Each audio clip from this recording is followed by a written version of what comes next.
times.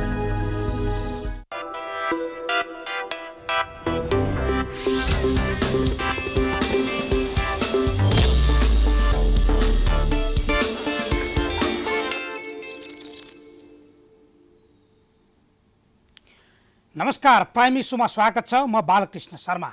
यति बेला राजनीतिक सरगर्मी मचिएको छ।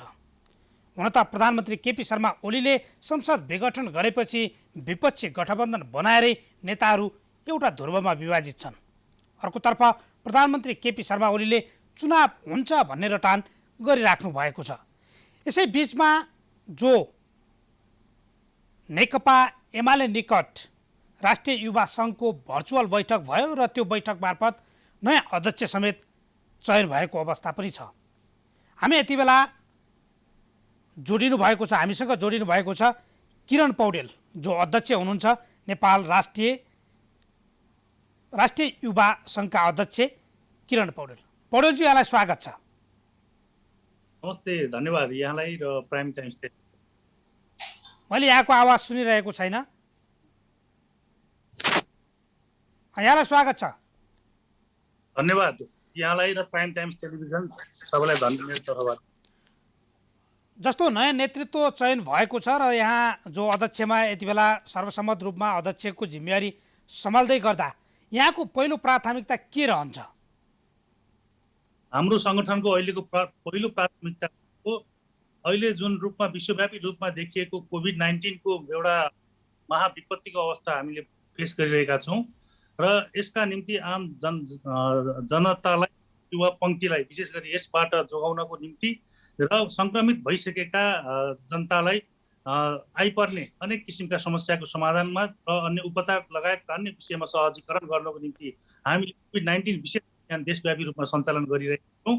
यसै सिलसिलामा अहिले यहाँसँग कुरा गर्दा पनि हामी केही बेरमै पोखरामा गण्डकी प्रदेश अस्पतालमा हामीले 50 थान अक्सिजन सिलिन्डर लगायतका स्वास्थ्य सामग्रीहरू वितरण गर्ने अभियानमा अहिले हामी आइपुगेका छौँ। हामीले यो कोभिड-19 को सङ्कट नेपालमा देखिनासाथ पहिलो चरणमा चाहिँ हामीले सरकारको स्वास्थ्य प्रोटोकल पालना गर्ने, सचेतना र जागरणका अभियानहरू सञ्चालन गर्ने लगायतहरू केन्द्रित आफूलाई गऱ्यौँ। त्यस पछाडिको दोस्रो चरणमा आउँदा हामीले उद्धारका साथमा आफूलाई विशेष केन्द्रित गऱ्यौँ। देशव्यापी रूपमा निःशुल्क एम्बुलेन्स सञ्चालन सेवा लगायत बिरामीहरूलाई अस्पतालसम्म पुर्याउने लगायतका धेरै अक्सिजनको सहज वितरण र पारदर्शी आपूर्तिका निम्ति पनि हामीले विभिन्न किसिमको पहल कदमीहरू गऱ्यौँ।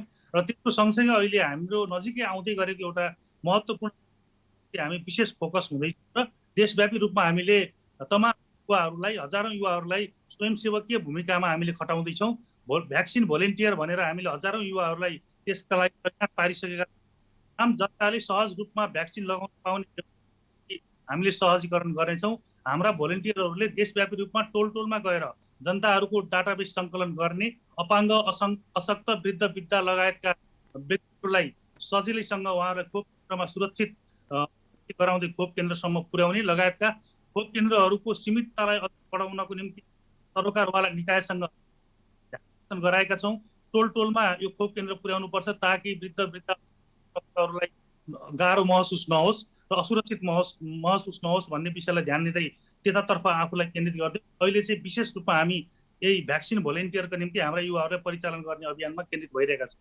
जस्तो यो अलि ढिला भएन र जति बेला तपाईँहरू जो युवा सङ्गठन सङ्घले जो महामारी फैलिएको थियो, आइसोलेसन अभाव थियो, बेड अभाव थियो, विभिन्न अलिकति खटिएर युवाहरूले त्यो स्वयंसेवकीय भूमिका निर्वाह गर्नुपर्ने थियो, तर अहिले आएर किन तपाईँहरू तात्तिनु भयो?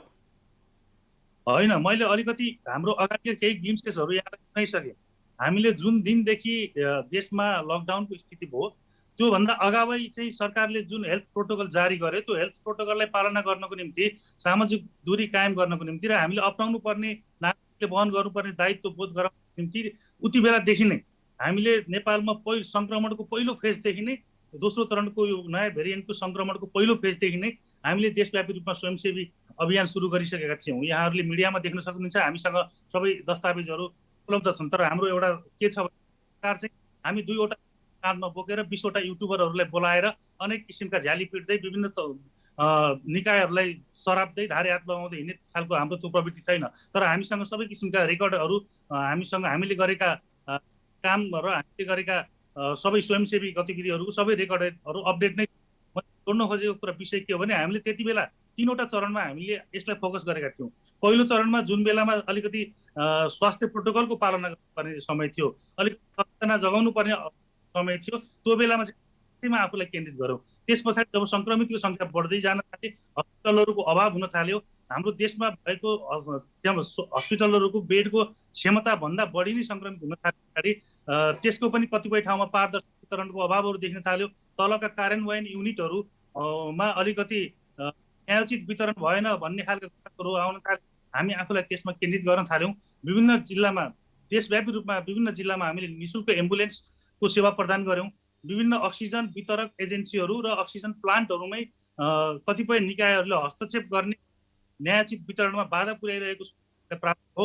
हामी त्यो उद्योगमै स्पटमै गएर हामीले त्यसको पारदर्शी वितरणको निम्ति ध्यान आकर्षण गरायौँ र त्यस पछाडि अक्सिजनको पनि अलिकति सहजतापूर्ण स्थिति आइसकेको अवस्था हो अहिले। यसले गर्दा हामीले 2वटा चरणमा, अहिले हामी दोस्रो चरणमा राहत तथा उद्धारको पनि हामी सङ्कल्प गरिरहेका छौँ र भ्याक्सिनका हामीले तयारी अवस्थामा कार्य राखिसकेका छौँ। अब भ्याक्सिन सरकार तीव्र रूपमा भ्याक्सिन उपलब्ध गराउनको निम्ति जुन किसिमको पहल कदमी गर्दैछ, 3 महिनाभित्र सबै नेपाली जनतालाई भ्याक्सिन उपलब्ध गराउने प्रतिबद्धता गरेको छ र त्यो अनुसारको पहल कदमी गरिरहेको छ। त्यो भ्याक्सिन नेपालमा आउनसाथ त्यसको पनि त्यति बेला पनि त्यसको सहज वितरणमा आइपर्न सक्ने सम्भावित चुनौतीहरूलाई हामीले मध्यनजर गर्दै हाम्रा भोलिन्टियरहरूलाई टोल तहसम्म हामीले परिचालन गर्ने र सहजीकरण गर्नको निम्ति हामीले गरिरहेका छौँ। यस बिचमा पनि हामीले भोलिन्टियरहरूलाई विभिन्न स्थानमा, देशव्यापी रूपमा विभिन्न स्थानमा रहेका युवा मजदुरहरू जो आफ्नो गन्तव्यमा पुग्न सकेनन्, कारखानामै थुनिएर बस्नुपर्ने बाध्यात्मक अवस्थामा थिए, ती हाम्रा तमाम भोलिन्टियरहरूको परिचालन माध्यमबाट हामीले देशव्यापी रूपमा देशभरि छरिरहेका ती युवा मजदुरहरूलाई आफ्नो गन्तव्यमा पुर्याउनको निम्ति त्यस्ता अभियानहरू पनि सञ्चालन हामी त निरन्तर अभियानमा छौँ। अहिले पनि हामीले केही बेरमा गण्डकी हस्पिटल सम्पन्न गरेर पाल्पा जाँदैछौँ लगायतका यो दोस्रो चरणको फेजमा छौँ। हामी त्यस पछाडि भ्याक्सिनमा केन्द्रित हुनेछौँ। मैले भन्न खोजेको कुरा हामी अहिले मात्र होइन, हामी जुन दिनदेखि कोभिडको सङ्कट, दोस्रो चरणको भेरिएन्टको सङ्कट देखा पर्यो त्यस यता हामी मैदानमै छौँ। जस्तो अब यता सङ्गठनको तर्फको कुराकानी गरौँ। तपाईँ प्रधानमन्त्री केपी शर्मा ओली पक्षको राष्ट्रिय युवा सङ्घको अध्यक्ष कि साझा एमाले निकट युवा सङ्घको अध्यक्ष? यसमा धेरै परिभाषा, धेरै व्याख्या अहिले त्यो सम्भव नहोला। कमरेड सर्टकटमा भन्दा, अरूले बुझ्ने भाषामा भन्दा, कमरेड केपी शर्मा ओली जहाँ रहनुहुन्छ त्यही नै नेकपा एमाले आधिकारिक हो र नेकपा एमालेको मूलधार नै त्यही रहन्छ। र त्यसमाथि राष्ट्रिय युवा सङ्घको कुरा गर्नुपर्दा राष्ट्रिय युवा सङ्घको स्थापना गर्ने हाम्रो संस्थापक अध्यक्ष नै 2047 सालमा कमरेड केपी शर्मा ओली नै हुनुहुन्थ्यो। कमरेड केपी शर्माको स्पिरिट जहाँ छ, आधिकारिक राष्ट्रिय युवा सङ्घ नेपाल नै त्यही रहन्छ। र हिजो यो सङ्गठनको नाममा कतिपयले समानान्तर अभ्यास गर्न थाले, कतिपयले यो सङ्गठनको आँखा र नाममा आँखा गाड्न थाले। ती प्रवृत्ति र तत्त्वहरू त्यस्ता थिए कि हिजो कुनै दिनमा यो सङ्गठनको, राष्ट्रिय युवा सङ्घको झन्डा बोके बापत हाम्रा कार्यकर्ताहरूलाई छानी देखिएको थियो, हातखुट्टा भाँचिएको थियो। त्यस्ता व्यक्तिहरूले आफ्नो अस्तित्व समाप्तिको सङ्केत देखा पर्न साथ अहिले त्यस पछाडि हाम्रो झन्डामा आँखा लगाउने दुष्प्रयास गरेका थिए। त्यसले गर्दा बाहिर केही भ्रम छरिएको हुनसक्छ। जस्तो तपाईँले यसो भनिरहँदा तपाईँहरूलाई नै प्रधानमन्त्री ओलीले पार्टी सिद्ध्याउनु भयो भन्ने आरोप पनि लागिरहेको छ नि यति बेला। हामी प्रधानमन्त्री केपी शर्मा ओली पार्टी सिद्ध्याउनु भने जुन सन्दर्भ छ त्यो चाहिँ कस्तो भने, जब आफ्नो अस्तित्वको समाप्ति देखिरहेका हुन्छन्, आफ्नो विचलनको पराकाष्ठ नागिसकेका हुन्छन्, त्यस्ता व्यक्तिहरूले चाहिँ अनेक किसिमका कुण्ठालाई विभिन्न ढङ्गबाट प्रस्तुत गर्ने गर्छन्। विशेष गरी यहाँलाई स्मरण गराउन चाहन्छु, यहाँलाई अवगतै भएको विषय हो, यो 2वटा पार्टी, यो प्रसङ्ग सबैको सुरुवात कहाँबाट हुन्छ भने जुन दिनबाट नेकपा एमाले र नेकपा माओवादीको एकता भई नेपाल कम्युनिस्ट पार्टीको निर्माण गरियो, त्यस दिन यतादेखिको पृष्ठभूमिमा हामी जानुपर्ने हुन्छ। अलिकति यहाँलाई म अवगत गराउन चाहन्छु कि यो पार्टीको, तत्कालीन नेपाल कम्युनिस्ट पार्टीको एकीकरणको प्रक्रिया जब थालनी भयो, कमरेड केपी शर्मा ओलीको पहल कदमी र उहाँको चाहना र तत्परता नभएको भए त्यो पार्टीको कुनै एकता सम्भव थिएन। र हामी सबैलाई प्रश्न कुरा यो पनि थियो कि त्यति बेला तत्कालीन नेकपा एमालेको सर्वेसर्वा अर्थात् त्यस प्रमुख निर्णायक तहमा केपी शर्मा ओली हुनुहुन्थ्यो र 2वटा पार्टीलाई एउटा पार्टी बनाएर एउटा ठुलो पार्टी बनाइ, त्यहाँभित्र पनि हिजो अस्तिका राजनीतिमा पार्टीभित्र देखिएका तलका बिउ नउब्जिन सक्छ भन्ने आशंका केपी शर्मा ओलीलाई नभएको होइन। त्यो सबै थाहा हुँदा पनि कमरेड प्रचण्डको नाममा केही भाग दिनुपर्ने थियो, कमरेड माधव कुमार नेपालको नाममा पनि भाग दिनुपर्ने, कमरेड झलनाथ खनालको नाममा भाग दिनुपर्ने। त्यसैले गर्दा सबैलाई त्यही ढङ्गले समेटेर पार्टी कमिटीहरू निर्माण भएको थियो अथवा भाग त्यो ढङ्गले सबैको चित्त बुझाउनु भएको थियो केपी शर्मा ओलीले। यदि यो एकताप्रति उहाँको सार्थक एकताको चाहना नभएको भए, एकताप्रति उहाँको इमान्दारिता नभएको भए, उहाँले अहिलेको परिस्थितिलाई अध्ययन गर्दै, सम्भावित परिस्थितिको अध्ययन गर्दै आफूले चाहे अनुरूपको समीकरण त्यति बेलै निर्माण गर्न सक्नुहुन्थ्यो र उहाँ विरुद्ध जुन किसिमका हमला भए, उहाँलाई अल्पमतमा पार्ने जुन किसिमको प्रयास भए, त्यो कुनै सम्भव हुने थिएन, किनकि उहाँ इमान्दार हुनुहुन्थ्यो, इमान्दार ढङ्गले लाग्नु भएको थियो। होइन भने उहाँले त्यो खालको परिस्थिति निर्माण नै हुन नसक्ने गरी समीकरणको तय गर्न सक्ने त्यो दूरदर्शी नेता हो, त्यो क्षमता र त्यो हैसियत राख्ने पनि नेता हो। त्यसले गर्दा त्यो परिस्थिति बावजुद पनि उहाँले राखेको अपेक्षा, चाहना र स्पिरिटको विपरीत जब पार्टीभित्र अल्पमत र बहुमतको जोड गर्दै कमरेड केपी शर्मा ओलीको बढ्दो लोकप्रियता र बढ्दो उहाँको जुन किसिमको एउटा देशव्यापी राष्ट्रिय अन्तर्राष्ट्रिय स्तरमा जुन उचाइ हासिल हुँदै गयो, त्यसबाट टेस्टेड नेताहरू जो बारम्बार देशको प्रमुख शासकीय तहमा पुगे, दशकसम्म पार्टीको प्रमुख भूमिकामा रहे, राज्यको प्रमुख संरचनामा रहेर आफूलाई अब्बल साबित गर्न सकेन, अलमोस्ट फेलियर नेताहरूले नै कमरेड शर्मा ओलीको लोकप्रियता बढेपछि उहाँहरूको कुण्ठा बढ्न थाल्यो, उहाँहरूको मनमा नियत खराब नियतले भर गर्न थाल्यो। त्यस बावजुद सबै अनेक किसिमका षड्यन्त्र दाउपेचको तपाईले यसो भनिरहँदा यति बेला त प्रधानमन्त्री ओलीका विपक्षमा पुरै गठबन्धन बनाएर राजनीतिक दल हुन्, जो वकिलहरू हुन् अथवा बौद्धिक वर्ग भनिने जो विश्लेषकहरू हुन्, पुरै लागि परेका छन् नि कि त प्रधानमन्त्री ओलीले गलत गर्नुभयो भनिरहेका छन्। सठिक भाषामा के भन्न चाहन्छु भने अब कमरेड केपी शर्मा ओलीले जुन स्थान हासिल गर्दै हुनुहुन्छ राष्ट्रिय अन्तर्राष्ट्रियमा, मैले चर्चा गरेँ केही बेर अगाडि, अहिले कस्ता आवाजहरू सडकमा देख्न थालेका छन्, मिडियाका माध्यमबाट प्रकट भइरहेका छन् भन्दा म केही संक्षेपमा केही विषयहरू राख्न चाहन्छु तपाईँको माझमा। विशेष गरी जब कुनै देश कम्युनिस्ट सत्ताको माध्यमबाट, त्यहाँको जननिर्वाचित सत्ताको माध्यमबाट न्याय र समानता सहितको एउटा समाजवादको बाटोमा अगाडि बढ्ने गर्छ, त्यति बेला संसारभरि एउटा अन्तर्राष्ट्रिय मिसन त हुन्छ। यहाँ हामी सबैले बुझेकै विषय हो त्यो अन्तर्राष्ट्रिय मिसनले त्यो सत्ता ढाल्नको निम्ति, त्यो सत्तालाई घेराबन्दी गर्नको निम्ति स्थापनाकै दिनदेखि अनेक किसिमका हत्कण्डाहरू अप्नाइरहेको हुन्छ र त्यो राष्ट्रिय अन्तर्राष्ट्रिय मिसनहरू चाहिँ विभिन्न माध्यमबाट देशमा प्रकट गरिरहेका छन्। विशेष गरी हाम्रो जस्तो सामरिक महत्त्व राख्ने देशमा र अन्य महादेशहरूको तुलना गर्नुपर्दा जुन देशमा संसारको सबैभन्दा बढी अमूल्य खनिजका भण्डारहरू भएका देशमा यस्तो गर्ने गरिन्छ, संसारको सबैभन्दा बढी सम्भावना पुगेका देशहरूमा आज त्यहाँका जनताहरू किन कङ्गाल छन्, त्यो देशमा किन राजनीतिक अस्थिरता बढिरहेको छ, त्यो देशको जनताले किन दुःख पाइरहेको छन् भन्दा त्यो एउटा एक किसिमको अन्तर्राष्ट्रिय मिसनले विभिन्न किसिमका आफ्ना इन्ट्रेस्टहरूको पेनिट्रेसन त्यहाँ गरिरहेको छ। त्यो अन्तर्राष्ट्रिय मिसन नेपालमा कुन रूपबाट प्रकट हुन्छ त भन्दा त्यो अन्तर्राष्ट्रिय मिसन मात्रै होइन, त्यो देशभित्र पनि हाम्रो राजनीतिक आग्रह, हामीप्रति राजनीतिक आग्रह राख्ने विभिन्न किसिमका हाम्रा विपक्षी शक्तिहरू छन्, उनीहरू पनि एउटा नाङ्गो ढङ्गले विभिन्न किसिमका हत्कण्डाहरू अप्नाउँदैछन्। त्यसबाहेकको अर्को एउटा पङ्क्ति छ जो एउटा हामीले ढालिसकेको नयाँ व्यवस्था प्राप्तिसँगै हामीले ढालिसकेको एउटा जुन सामन्ती व्यवस्था थियो, त्यो सामन्ती व्यवस्थाको मूल नाइकेको अन्त्य भइसक्यो, तर त्यसका अवशेषहरू बाँकी छन्। मूल नाइके ढलिसके पछाडि त्यो बाँकी रहेका अवशेषहरू छटपटाइरहेका छन् र यी सबै कसरी प्रकट भइरहेका छन् भन्दा सोकल्ड केही कथित बिग हाउस मिडिया भन्नेका नाममा ती राष्ट्रिय अन्तर्राष्ट्रियहरू परिचालित भइरहेका छन्। केही मानव अधिकार कर्मी लगायत विभिन्न अधिकार कर्मीहरूको नाममा त्यस्ता इन्ट्रेस्टहरूको पेनिट्रेसन भइरहेको छ, हामी सबैले बुझिरहेको कुरा हो। केही तथाकथित अभियन्ताहरूको नाममा त्यस्ता इन्ट्रेस्टहरूको पेनिट्रेसन भइरहेको छ। केही स्वघोषित बुद्धिजीवी, कलमधारी र बौद्धिक वर्ग भन्ने अत्यन्त विषाक्त स्कुलिङ र विषाक्त चिन्तन लिएर त्यो एउटा राज्य विरुद्धको मिसनमा लागिरहेका छन्। जीवनभर राज्यको सेवा सुविधा खाएका छन्, जीवनभर राज्यको तलब खाने अनि रिटायर भए पछाडि पनि राज्यकै पेन्सन खाने, तर विदेशी मिसनको गीत गाउँदै हिँड्ने त्यस्ता धेरै तत्त्व प्रवृत्तिहरू नेपालमा सल्बलाइरहेका छन्। तपाईँले केही दिन अगाडि भन्नुभएको रहेछ अब साइबर सेनाले फायर खोल्छ भनेर, के अब तिनीहरूका विरुद्धमा साइबर सेना अगाडि बढ्ने हो? साइबर सेनाको हामीले स्थापना गर्छौँ, केन्द्रीय कमिटीको अन्तिम बैठकमा हामीले साइबर सेना घोषणा गऱ्यौँ, साइबर सेनाको संरचनाको घोषणा गऱ्यौँ। त्यस पछाडि हिजो मैले जुन प्रसङ्ग जोड्न खोजेँ त्यति बेला साइबर सेनाको अबको गतिविधिका बारेमा सोधिएको सवालको सन्दर्भमा मैले उक्त कुरा राखेको थिएँ।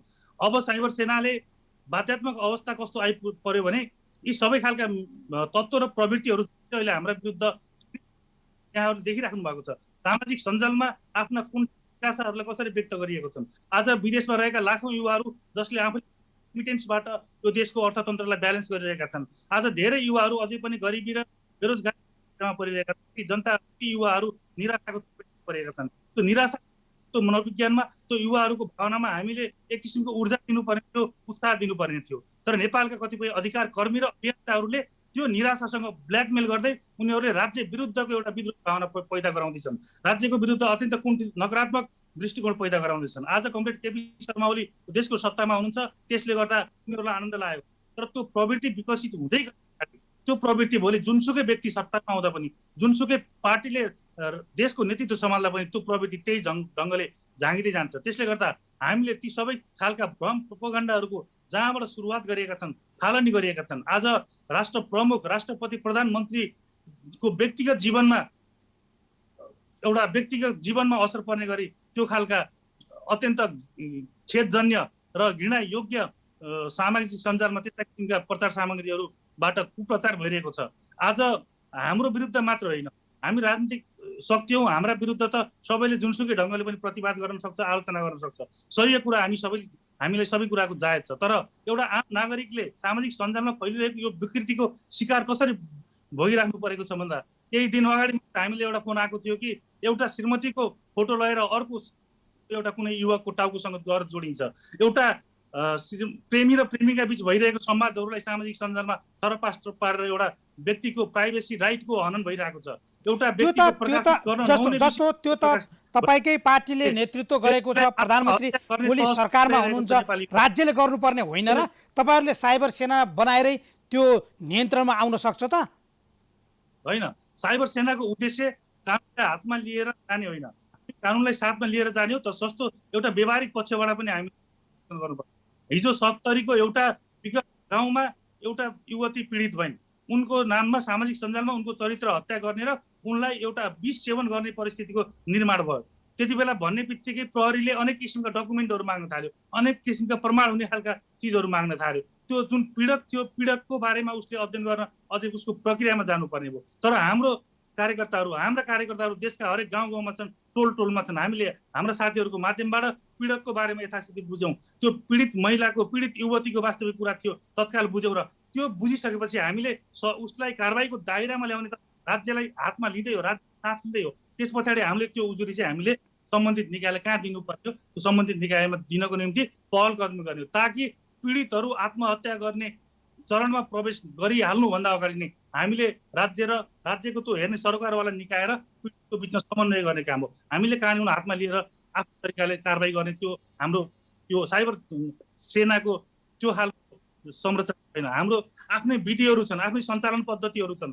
हामी साइबर सेना भन्ने बित्तिकै हामी कम्ब्याट लगाउने सेना होइनौँ। हामी विचारले भरिएका सुसंस्कृत युवाहरूको, सचेत युवाहरूको, साइबर सञ्जालभित्र सक्रिय रहने सचेत युवाहरूको समूह अथवा त्यो त्यसलाई हामीले कुनै गोलीगट्ठा बोक्दैनौँ, हामीले कुनै किसिमका हतियार बोक्दैनौँ। हामीले साइबरभित्र हुने, साइबरका नाममा हुने अपराधहरूको विरुद्ध प्रतिरोध गर्न योग्य आक्रमणहरूको सशक्त प्रतिरोध गर्ने, भण्डाफोर गर्ने। जस्तो युवाहरूलाई एउटा साइबर सेना लगाउनु भन्दा पनि यति बेला जो युवाहरू अझै विदेशमा आश्रित हुनु परेको छ, बेरोजगारी छन्, तिनीहरूका लागि युवा सङ्घले त केही गरेको देखिँदैन। युवाहरूलाई त एउटा लगनशील बनाउनु पर्ने अथवा उत्पादनको काममा लगाउनु पर्ने, तर त्यो त तपाईँहरूले गरेको देखिँदैन नि। फेरि होइन, हामीले गरेका छौँ, त्यसलाई देखाइदिने काम त तपाईँ जस्ता एउटा सञ्चार माध्यमका प्रतिष्ठित सञ्चार माध्यमका साथीहरूले हामीले गरेका प्राप्त गरेका उपलब्धिहरूलाई आम युवा माझ पुर्याइदिनु हो भने चाहिँ त्यसले एउटा सार्थकता पाउनु थियो। होइन, अब ठिकै छ, अब हाम्रो तहले अब चाहिँ हामीले एउटा खालको प्रचार अभियान, हामी हाम्रा विरुद्ध भइरहेको प्रचार हमलालाई प्रतिरोध गर्न हामी प्रचार जानुपर्ने बाध्यता छ।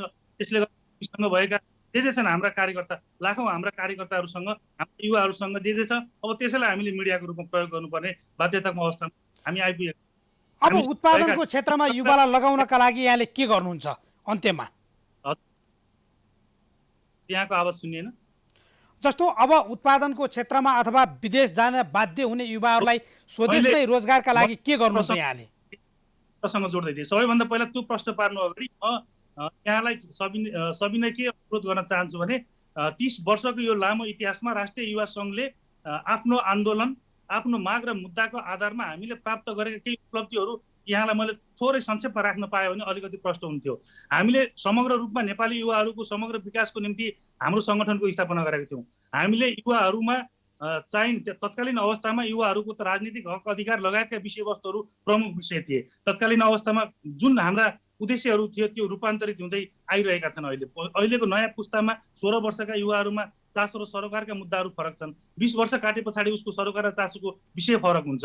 उसको शिक्षाको एक किसिमको शिक्षा आर्जन गरिसके पछाडिको अवस्था, एकाडेमिक डिग्री हासिल गरिसके अवस्था र सरोकारको विषय फरक हुन्छ। यी सबै युवाहरूको सरोकारको विषयमा केन्द्रित रहेर हामीले हाम्रो माग र मुद्दाहरू उठायौँ। हामीले मताधिकारको सुनिश्चितताको निम्ति हामीले आवाज उठायौँ। आज त्यो प्राप्त भइसकेको छ। युवाहरूको शिक्षा, स्वास्थ्य र रोजगारका विषयलाई संवैधानिक ग्यारेन्टीको विषय बनाउनुपर्छ भनेर आवाज उठाउने सङ्गठन हाम्रै सङ्गठन हो। आज युवाहरूको शिक्षा, स्वास्थ्य र रोजगारको विषय भनेको मौलिक अधिकारको विषय बनिसकेको छ र अझै पनि त्यसको प्रभावकारी कार्यान्वयनमा जोड दिनुपर्छ भनेर हाम्रो आन्दोलन त्यतातर्फ केन्द्रित भइसकेको छ।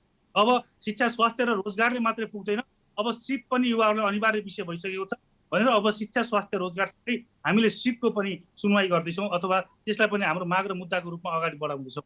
अब युवाहरूलाई उत्पादन र आत्मनिर्भरताको बाटोमा अगाडि बढाउनुपर्छ, स्वरोजगारमा युवाहरूलाई जोड्नुपर्छ भन्ने हाम्रो माग र मुद्दाको आशय बमोजिम हामीले विभिन्न पटक हाम्रा आन्दोलन गऱ्यौँ, विभिन्न पटक हाम्रो राज्यको ध्यानकर्षण गरायौँ। तर त्यसको समस्या के थियो भन्दा हामीले भाषण गरेर केवल युवाहरूलाई उत्पादनमा जोडिनको निम्ति अपिल गरेर मात्रै हाम्रो लक्ष्य पुरा हुनेवाला थिएन। त्यसको निम्ति युवाहरूमा प्रमुख समस्या के थियो भन्दा लगानीको व्यवस्थापन उनीहरूको प्रमुख समस्याको विषय थियो। त्यसलाई मध्यनजर गर्दै हामीले युवाहरूलाई उद्यमशीलतामा जोडिनको निम्ति लगानीको व्यवस्था राज्यले गरिदिनुपर्छ। लगानी मात्रै गरेर हुँदैन, बजार व्यवस्थापन लगायतका विषयहरू, भण्डारणका विषयहरू लगायत एउटा व्यवस्थापन स्किल डेभलप गर्ने विषयहरू लगायतका विषयहरू हामीले राज्यसँग माग गऱ्यौँ।